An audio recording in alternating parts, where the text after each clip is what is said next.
Doktor, sizdən tez-tez eşidirik ki, prostatı olan adamları adətən qohumları, ya evdəkilər falan gətirirlər. Yəni niyə özləri niyə gəlmir ki? Yəni niyə kimsə tutub gətirir onları? Bu sualı gözləyirdim nə vaxtsa mənə ünvanlayacağınızı. Baxın, biz kişilər qazandığımız pulu, maddiyatı daha çox ailəmizə, övladlarımıza, evimizə xərcləməyə daha çox üstünlük veririk. Və ona görə nə özümüzə pul xərcləyə bilirik, nə də ki, vaxt ayıra bilirik. Ona görə də ən çox yoldaşları, oğulları və qızları xəstəni bizə gətirirlər. Nə mənada? Zaten o prostat klinikası bilinir. Gecələr CD 3, 5, 7, hətta 10 dəfə çıxır. Bugün bir xəstəmiz var, 10 dəfə çıxdığını vurğulayır.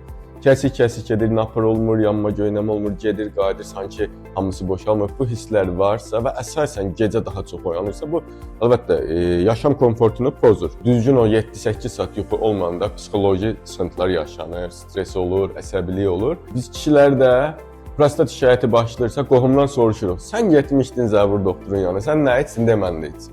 Ha, ola bilər. İçirlər və yaxud da tanış aptekdən soruşurlar. Hər prostat dərmanında ayrı bir xüsusi təsiri var. Elə prostat dərmanları var ki, bunu qəbul elədikdə həkim nəzarəti olmadan cinsi zəiflik yaranır. Bizə o qədər xəstə müraciət edir ki, mən əmioğlum içirdi, aldım, içdim, bu şikayətlər yarandı. Bunları yaranmamaq üçün demirəm sırf Zəbur Bağırovun yanına qəbuluna gəlsinlər. Mütləq bir uroloqun nəzarəti altında prostat müayinələri olunmalıdır, analizlər verilməlidir, ölçüsü bilinməlidir. Allah qorusun, bu bədxəstəlik xərçəng də ola bilər, bilməzlər bunu, yenə də özləri dərman qəbul eləyər. PSA dediyimiz prostat spesifik antigen var ki, bəzi prostat dərmanları onu baskı verir, aşağı yendir.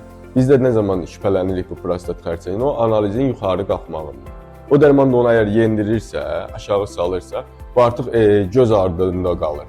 Bu prostat xərçəngi olmadığını deyirik və xəstə get-gedə ağır formaya prostat xərçəngi olur, metastaz verilir, sidiyə çıxa bilmir, qloba girir, ümumiyyətlə üstdən və yaxud da deşirlər təcili sidiyə çıxmaq üçün gecə yarı gəlirlər əməliyyata.